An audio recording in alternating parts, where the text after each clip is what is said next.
Bom, então o primeiro elemento para essa comunicação assertiva é a empatia. E a empatia ela tem várias definições, mas eu gosto de uma que é do Freud e que ele diz o seguinte: olha, a empatia é responsável pela maior parte de nossa compreensão do que existe de alheio ao eu nas outras pessoas. Porque a gente quer espelhar a gente nas outras pessoas. Então a empatia é quando você consegue ser alheio ao eu. É de fato, né, a capacidade de olhar a situação do ponto de vista do outro e entender os sentimentos e crenças e tudo que aquilo significa para o outro. Não é se pôr no lugar da outra pessoa, mas imaginar como ela se sente, né? E quando a gente não consegue fazer isso, é muito difícil ter empatia. Aliás, empatia é bem difícil de se manter.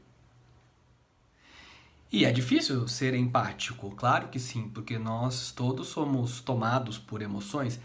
Não é à toa que a empatia é também um dos componentes da inteligência emocional. A inteligência emocional é definida com 5 grandes escalas.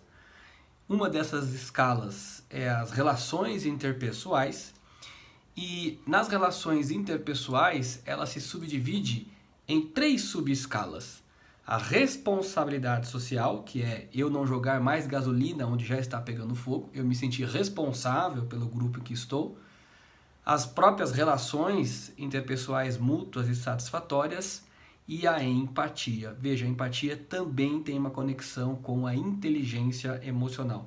Por isso que é muito difícil se manter empático.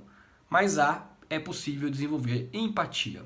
E uma dica muito simples para desenvolver empatia é você começar a observar as pessoas que você considera mais empáticas. As pessoas que conseguem manter uma comunicação fluida, que de fato as outras pessoas valorizam, que aquela pessoa de fato é empática, que ela sabe sentir a dor do outro, que ela não diz que tudo que o outro sente é mimimi. Então observa alguém que você entenda ser bastante empático e tenta perceber o que essa pessoa faz na prática para se tornar empática. Será que quando ela escuta, ela realmente escuta, ou ela fica olhando o celular, ou ela fica escrevendo enquanto as pessoas falam? Tá? Então observa o comportamento de quem é empático e tenta listar quais são as características que fazem essa pessoa, na sua avaliação, ser uma pessoa empática. E depois a gente vai falar como é que desenvolve essa competência através desses elementos que você anotou aí. Para ser empático, uma coisa que eu digo aqui no meu livro, né, sobre gestão de pessoas, é que a gente deve evitar 3 doenças sociais: a todite, a oitentite e a deverite.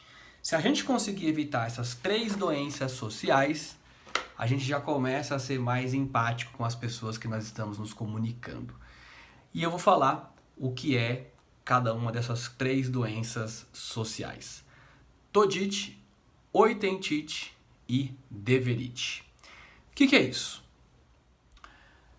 Todite são aquelas pessoas que sempre dizem o seguinte: todo fulano é assim, todo carioca é assim, todo paulista é assado, todo homem é assim, toda mulher faz isso, todo chefe é assim. Ou seja, você classifica as pessoas num todo. Mas isso é uma classificação muito errada, porque, primeiro, sempre há exceções, e segundo, muitas vezes seu olhar ele está enviesado, ele está estereotipado, porque você usa 2, 3 exemplos para generalizar o todo, certo? Então, todite é ficar julgando todo mundo, todos são assim, todos são assado. Então, essa é uma doença social que a gente precisa evitar para conseguir ser mais empático. Porque se alguém te conta alguma coisa e você já julga, mas todo mundo faz isso, então você já perde a possibilidade da empatia neste momento. Uma outra doença social que a gente precisa evitar para se tornar mais empático é a oitentite. E o que é a oitentite? É aquela ideia de que você diz ou 8 ou 80. Ou você é isso ou você é assado. Que é um pouco do que a gente vê hoje no mundo político, né? Porque é muito polarizado. Ah, ou você é isso, ou você é aquilo. Como se não houvesse uma possibilidade de alguma coisa no meio do caminho, ou de nenhuma dessas duas polaridades, né? Afinal de contas, são mais de 50 tons de cinza só entre o preto e o branco, né? Se são mais 50 tons de cinza, imagina todas as outras paletas de cores. Quantas possibilidades não existem. Então, pensar que ou é 8 ou 80 também nos reduz a possibilidade de sermos empáticos, porque a gente já classifica as pessoas em caixinhas e não absorve possibilidades diferentes e, portanto, baixa a nossa empatia. E também nós temos uma doença social chamada deverite. O que é a deverite? São aquelas pessoas que quando você vai contar alguma coisa a ela, a pessoa te diz, ah, você deveria fazer tal coisa. Ah, mas você não deveria ter feito aquilo. Ah, mas você... Ou seja, a deverite. É a pessoa que muitas vezes nem na vida dela ela aplica aquilo, mas ela fica dizendo para os outros o que as outras pessoas deveriam dizer.